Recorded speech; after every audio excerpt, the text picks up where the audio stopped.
The Dursleys are a well-situated middle-class family living in Surrey in England, and their biggest wish is to appear as normal as possible in front of other people. And what is hindering them in this is Mrs. Darcy's sister, who is a bit different, so they decide they will pretend like she doesn't exist at all. Our story begins one morning when Mr. Darcy goes to work and he sees a cat reading a map in front of his house. He thinks this must be just his imagination because cats don't read maps. In the traffic, he sees some weirdly dressed people in bright cloaks. He doesn't like this at all, they are not normal. And later in the bakery, he overhears people talking about the family of Potter with the little son Harry, so this reminds him of his wife's family too. And the last thing is that the man bumps into him when he's leaving work and tells him that nothing can unsettle him this day because you-know-who is gone and even a muggle like Mr. Darcy should celebrate. In the news in the evening, there are reports of shooting stars and owls flying during the day, but Mr. Darcy is persuaded that nothing of this can have anything in common with his family and can influence him anyhow, so he goes to sleep. But this exact night, in this exact street, Privet Drive, an old wizard appears and shuts all of the lights and goes straight to this cat, who is still there, who was reading the map, and she transforms into a Professor McGonagall, who is a teacher on the same academy where this wizard, Albus Dumbledore, is teaching, and he's the director there, and they start discussing the fate of this little boy, Harry, whose parents have been killed the night before by a mysterious villain. Everybody calls him you-know-who, but Dumbledore is not afraid to say his real name, Voldemort, and he thinks they should leave this boy at this only left family, the Dursleys. Professor McGonagall is against it because they are nothing like the wizards in this wizarding world. But Dumbledore says that's the only thing they can do, and Harry will later learn his story. Harry is brought by a giant named Hagrid who comes from the sky on the motorcycle, and he's carrying him in a bundle of blankets, and they leave him with a letter with explanation on the doorstep of the Dursleys, and these three part their ways. So it's been already 10 years since we've seen Harry as a baby being placed on the doorstep of the Dursley family house. And now we see him being almost 11 years old, and he's living in very bad conditions in the family home of the Dursleys still. He's being tormented by his cousin Dudley, who is in a similar age. Dudley is a very whiny and spoiled boy. One morning, Aunt Petunia wakes Harry up to come and take care of the bacon because it's a very special day. It's the birthday of Dudley. So Harry comes and sees his cousin Dudley counting his birthday presents, and there's a big problem because there are only 37 presents, and that's one less than the year before. Another tragedy comes when the neighbor calls that she has some health problems and she can't take care of Harry this day. So Dudley starts screaming and crying that Harry will have now to go with them for his birthday trip to the zoo. At the zoo, there is Pierce, Dudley's friend, and Dudley, who are spoiled by Dudley's parents, but Harry is being neglected like always. Harry goes to the reptile section and notices a boa constrictor and starts talking to him. He is very astonished when he is able to lead a real conversation with this snake. When Pierce notices what Harry is doing, he calls Dudley and his dad over, and they push Harry aside so that they can have a proper look at the snake. And in that moment, the front glass of the snake's tank vanishes and the snake starts slithering out of the tank onto the floor.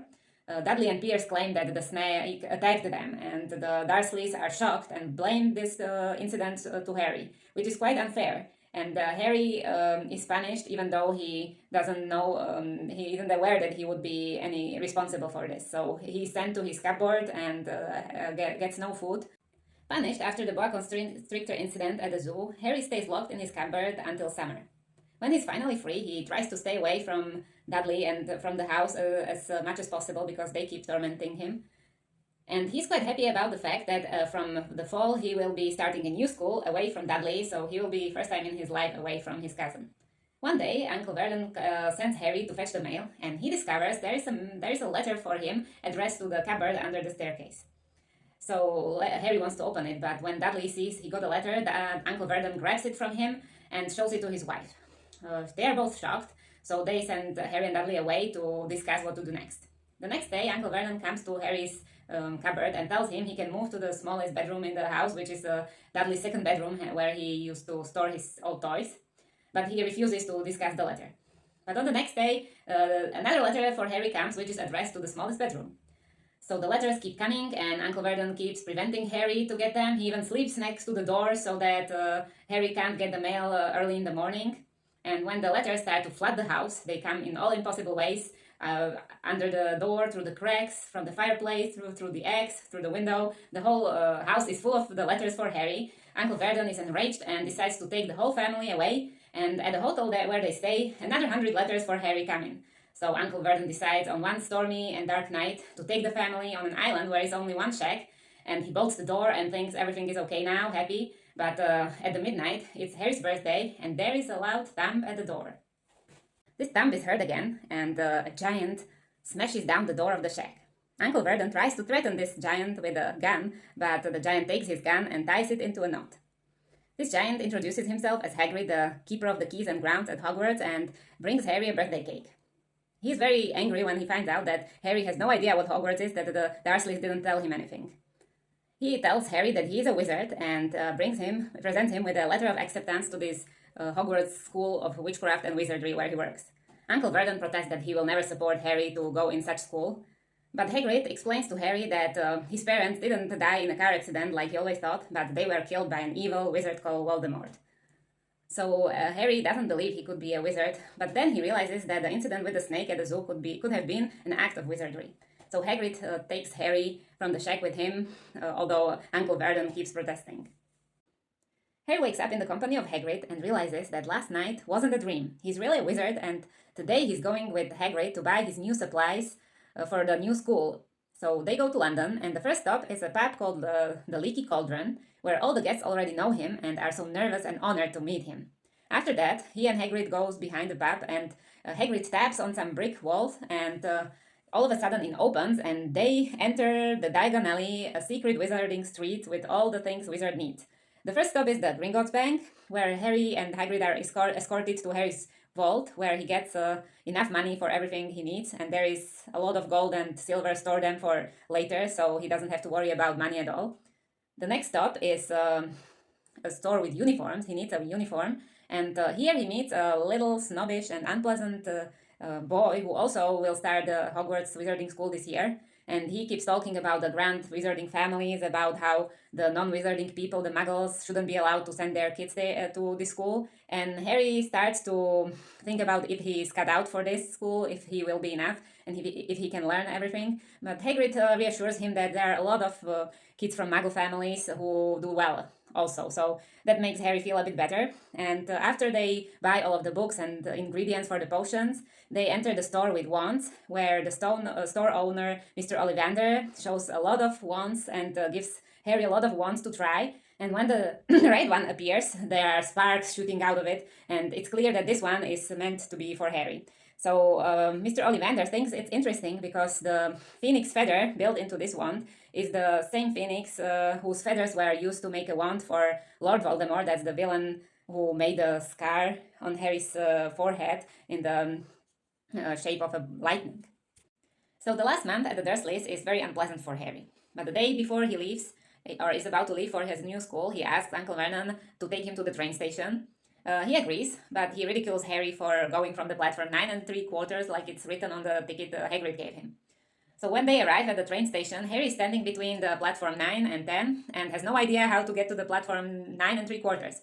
So he looks around and he overhears a family with red-haired children talking about muggles and Hogwarts, so he knows that this could be something. So he asks the mom for help, and she tells him he should just walk through the barrier between the platforms 9 and 10, and when he does that, he really appears on the other side, and there's this train to Hogwarts. So on the train, he meets the twins from this red-haired children family, Fred and George, and they are coming back to the school. But the newcomer, like Harry, is Ron, their younger brother, who starts to talk to Harry. And Ron is from a poor family, so he isn't able to afford all the good pastries sold on the train. But Harry, with his newfound wealth, is able to afford everything, so they try everything, and Ron introduces him to the wizarding life and all the things included, like Quidditch, a popular game, similar like soccer, but played on broomsticks. And also he shows him the collectible cards of witches and wizards. On one of them they see Albus Dumbledore, and also he tells him about every flavor beans, which are a popular pastry. He also first time meets a bit annoying and overachieving girl called Hermione Granger, and also meets the annoying boy from the uniform shop and finds out his name is Draco Malfoy. All the kids already heard about Harry, and he's not sure how to cope with this fame. When they arrive at the train station, all the newcomers are put into boats and they sail in the direction of Hogwarts.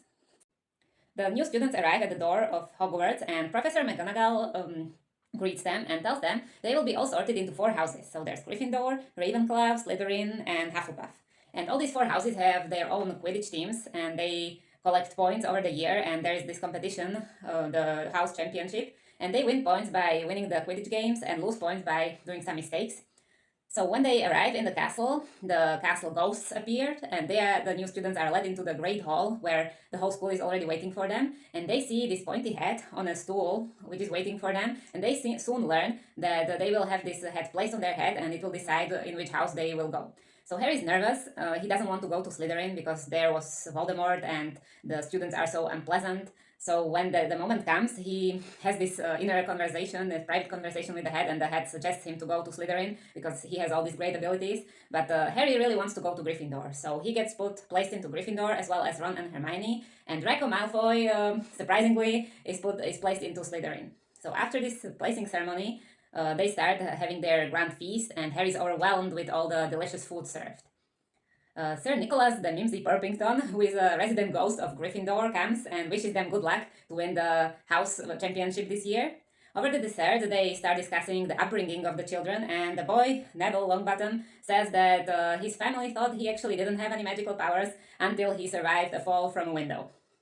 So Harry starts to look around and glance at the teacher talking to each other, and there is one who stares at him very suspiciously, and in this moment Harry starts having sharp pain in his scar on his forehead, and he learns that this man is Professor Snape, who is teaching the potions.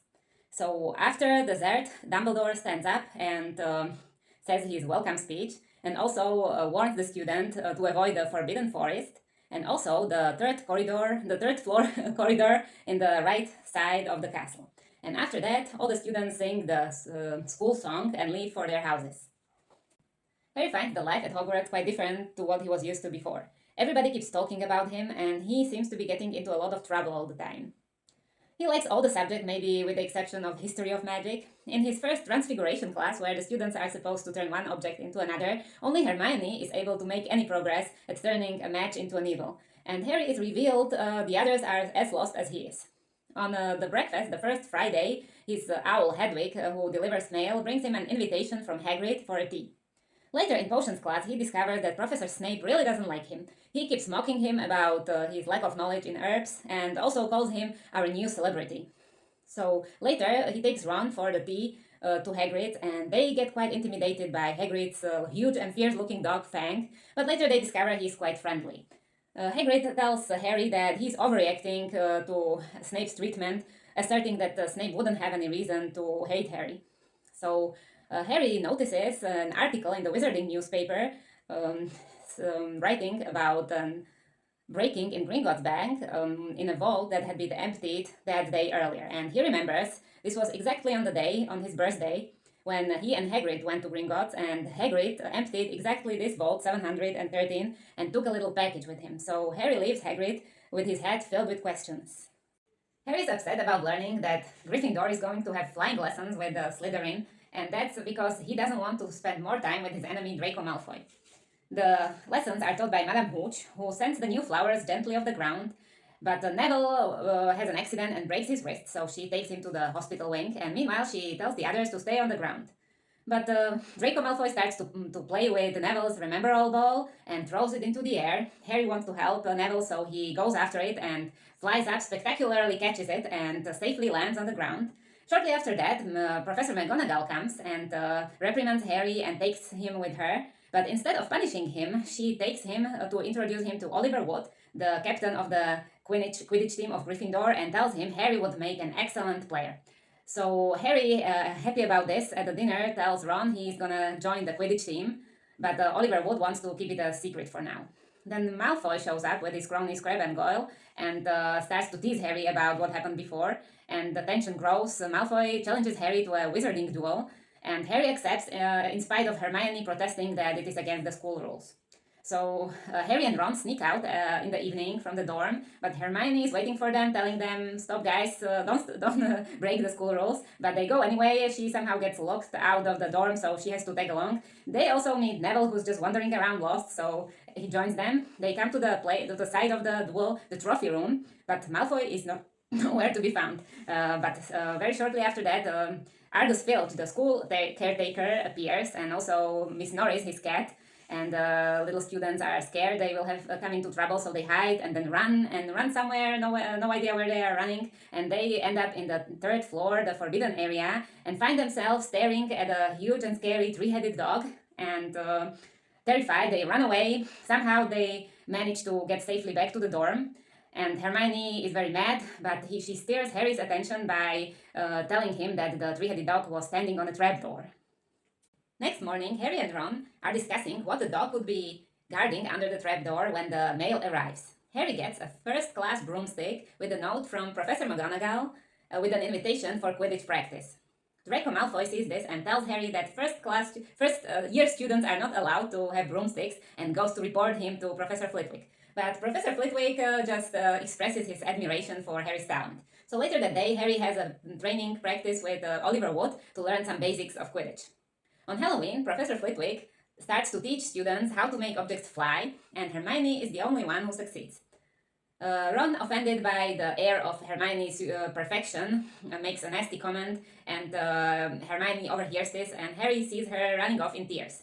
Later, at the Halloween feast, Ron and Harry hear Professor Quirrell make a terrifying announcement about the 12-feet troll in the building. So the prefects order all the students to go back immediately to their dorms. But Ron and Harry realize that Hermione doesn't know about this.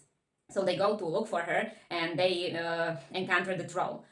They manage to lock him inside the girls' bathroom, only to realize that they locked him there with Hermione. So they use some teamwork and magic, and they are able to knock out the troll. And when Professor McGonagall arrives, she starts to scold the boys, and Hermione tells her that they were just looking for her, and she lies that she went to face the troll herself, and they came to save her.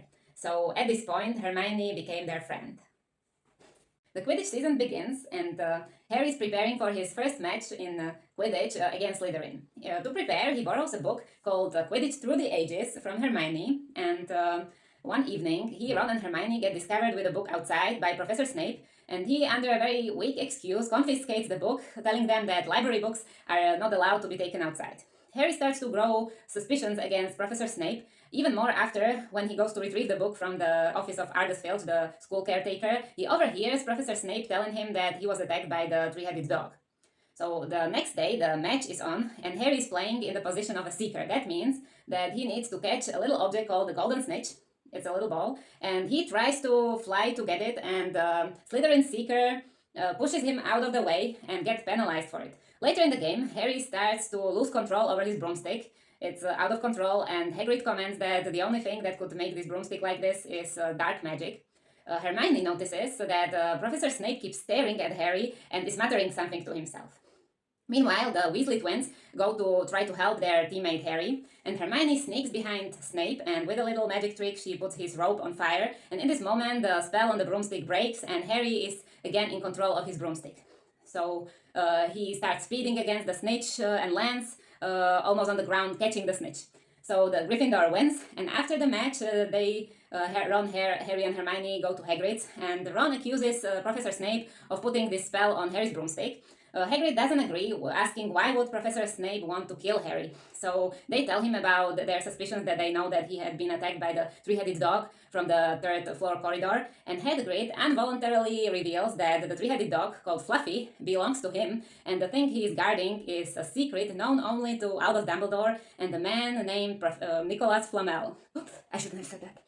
The Christmas is approaching, and Draco Malfoy starts to tease Harry about staying at Hogwarts for the Christmas holiday, which Harry is actually happy about because he doesn't have to go back to the Dursleys and he gets to stay with Ron during the Christmas holiday, so that's quite a good thing for him. One day before the vacation, Hermione gets Harry and Ron to go to the library to get some information about Nicholas Flamel. They can't find anything, so they try to go to the restricted book section, but they get kicked out by the librarian. On the Christmas day, Ron and Harry are awakened by the presents. Harry gets quite a few, some candies and a knitted sweater from Ron's mom, but also he gets an invisibility cloak with an anonymous note that this cloak belonged once to his father.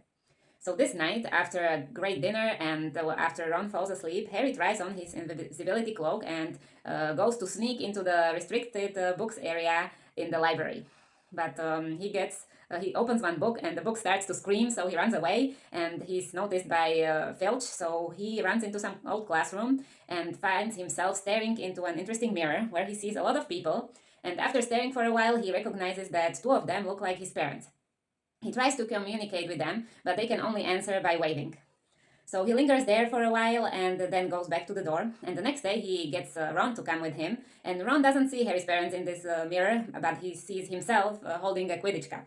So this night they get noticed by Filch's cat, Mrs. Norris. So the next night Ron doesn't want to go anymore, so Harry goes by himself.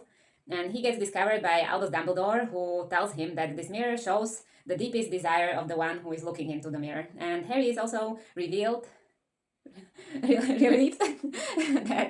Dumbledore is not angry that Harry was here. Harry listens to Dumbledore's advice to stop going to the room with the Mirror of Erised and instead tries to focus on training Quidditch for the next important match. The trio of the friends also continue to look for information about Nicholas Flamel, but they are not able to find anything. Harry learns that Snape will be the one who will be refereeing the next Quidditch match, so he's a bit worried that he might try to harm him again. As they are talking, Neville hops by with his legs locked together, and that's because Malfoy had cast a spell on his legs to be locked together, and Harry tells him that he must start to stand up against Malfoy, and gives him a chocolate frog to make him feel better. Neville in return gives him the wizarding card for his collection, and then suddenly Harry realizes where he had heard or seen the name Nicholas Flamel before. It was on the backside of the Albus Dumbledore wizarding card that Ron gave him on the train to Hogwarts, and Hermione immediately goes to find some information, and she finds out that Nicholas Flamel, once partner of Dumbledore, is the only wizard who is able to produce the Philosopher's Stone, which can transform any metal into gold and also can produce an elixir of everlasting life. So the trio concludes that this stone is what the fierce dog on the third floor is guarding.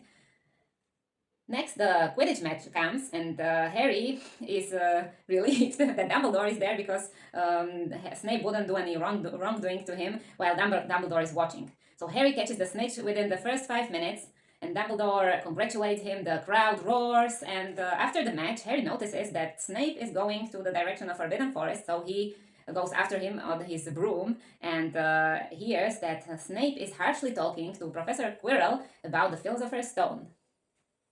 As Easter approaches, Hermione starts to worry about the exams. Meanwhile, Harry and Ron are trying to keep up with a tremendous amount of homework assigned. One day, they meet Hagrid in the library and start bombarding him with questions about the Philosopher's Stone. He doesn't want to tell anything, but he invites them over to his hut, and when they come, he reveals which teachers have spell cast on guarding the stone, but he won't say which terms or how to overcome the three-headed dog. He also shows them a dragon egg that he just won the previous night in a poker game. Dragons are illegal, but Hagrid always wished to raise one himself.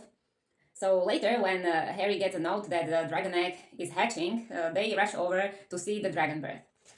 They know that Hagrid will have to get rid of the dragon before he grows too big. He calls him Norbert. And they decide to write to Ron's brother Charlie, who is studying dragons in Romania, to help them. Charlie writes back that he will send his friends. They set a plan for Saturday midnight on the top of the highest tower of the castle. So they take the invisibility cloak, go to the highest tower of the castle, take the dragon, they give him over to Charlie's friends, they fly away with the dragon, and as they descend, they forget to put on the invisibility cloak, and Filch catches them. Filch takes Harry, Hermione, and Neville to Professor McGonagall to be punished, and she thinks that they just made up the whole dragon story just to lure Malfoy out of his bed to get him into trouble. She decides to take 50 points for each of them from Gryffindor, so Harry is horrified that Gryffindor will lose 150 points because of this. The next morning, the news is spread around, and he quickly loses his pedestal as a Quidditch star, and he even thinks of resigning from the Quidditch team, but Oliver Wood tells him that that would make no sense, it would be useless. So he decides to stay out of trouble as much as possible. But the next week, he overhears somebody pressuring Professor Quirrell to do something, presumably Snape. He discusses it with his friends, but they aren't able to come up with any action plan. The same evening, they are called to come for the detention to report to Hagrid, and they find out the detention will be held in the surrounding Forbidden Forest. Also, Malfoy is here, who has also been given detention, and he's freaking out to be forced out to the Forbidden Forest like a servant. Hagrid shows them some traces on the ground of the freshly killed unicorn, some blood, and they will go to the Forbidden Forest to find out what's been going on. They split into two groups. Hagrid takes Harry and Hermione, and the other group is Malfoy and Neville with Hagrid's dog Fang. They go deep into the forest, and Harry notices soon that there is some trouble in the other group. And Hagrid finds out that it's just been Malfoy playing some tricks on Neville, so he sends Harry off with Malfoy and takes Neville with him. Harry and Malfoy come across a hooded figure who is drinking this fresh unicorn blood from a freshly killed animal, and Malfoy and Fang run away, leaving Harry alone. And Harry is rescued by a centaur called Firenze, who takes him back to Hagrid, and on the way, Harry learns that this hooded figure is Voldemort, who has been drinking unicorn blood to sustain himself until he can obtain the Philosopher's Stone. The end-year examinations go off quite well, but Harry is afraid that Lord Voldemort might burst through the door any second. When they are at Hagrid, he reveals to them that while being drunk and playing cards, he might have revealed to somebody who might have been Lord Voldemort how to get past Fluffy by just playing music to him that will put him to sleep. So they take this information and try to find Professor Dumbledore, and they run into Professor McGonagall, who informs them that Professor Dumbledore has been called off to London to the Ministry of Magic. Harry is convinced that they have to get the stone this night. It's too dangerous to let it be, so he decides to go by himself. Hermione and Ron want to go with him. When they head out, they are stopped by Neville, so Hermione immobilizes him with a spell, and they can move forward to the room with a three-headed dog. When they come, they notice a harp at his feet, so somebody has already been here. Harry brought a flute, so he plays some music, and they put the dog to sleep so that they can go through the trapdoor. They fall into a plant with twisted tendrils wrapping around them, so they can't go off the plant, and Hermione remembers that you need fire to fight this plant. And Ron reminds her that she's a witch, so she can make some fire with her wand. So they get through this plant to the room full of flying keys and a locked door. So they have to find the right key and catch it and unlock the door. So Harry uses his Quidditch skills to do this, so they can successfully move to another room where is a giant chess play. They have to play the chess pieces, and Ron is master in chess, so he can very well lead them through this game. But he himself has to sacrifice himself to win the game, so he's severely beaten by the opposing queen, so that his friends can move to the next place where they find a series of potions and a puzzle. Hermione is a master of puzzles, so she can, with her logical thinking, can find out which potion to give Harry to drink so that he can go ahead, and she drinks another one to go back and help Ron. So Harry is now able to go get the stone. Harry proceeds to the next room to be surprised to find there Professor Quirrell instead of Professor Snape standing in front of the Mirror of Erised and asking Harry what he sees in there to find the stone, and Harry discovers that the stone is in his own pocket. So he lies that he sees himself winning the house cup for Gryffindor, but there is a mysterious voice who doesn't believe him and is asking Quirrell to unwrap his turban so that he can speak with Harry himself, and Harry is surprised to see the face of Lord Voldemort on the back of Quirrell's head. Voldemort is a shapeshifter, and he's been using Quirrell's body. And he asks Harry to give him the stone because he knows that he has it, and also to come to his side and not be killed like his parents. And Harry, of course, he refuses, and that's the time when Voldemort orders Quirrell to seize Harry, and when he grabs for his hand, his skin blisters like if burned, and Harry uses this chance to grab for Quirrell and puts him in immense pain, and at the same time he feels the pain in his scar intensifying, and he loses consciousness, and when he regains it, he is in the hospital wing, and Dumbledore is standing over him and calming him down that he came in time to save him and the stone, and that he spoke with Nicholas Flamel and they decided to destroy the stone.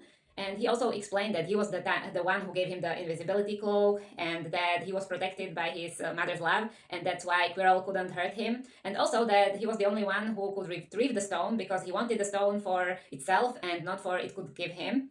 And from the hospital wing, Harry can go to the end-of-year feast, where Dumbledore announces that in the light of recent events, he can give more points to Harry, Hermione, and Ron for their success in protecting the stone. And now Gryffindor is in tie with Slytherin, but then Dumbledore adds that Neville will be given another 10 points for learning bravery. So Gryffindor wins the house cup, and Ron, Hermione, and Harry can say their goodbyes for summer, and Harry heads home and is hopeful that he could use a little magic on Dudley Dursley.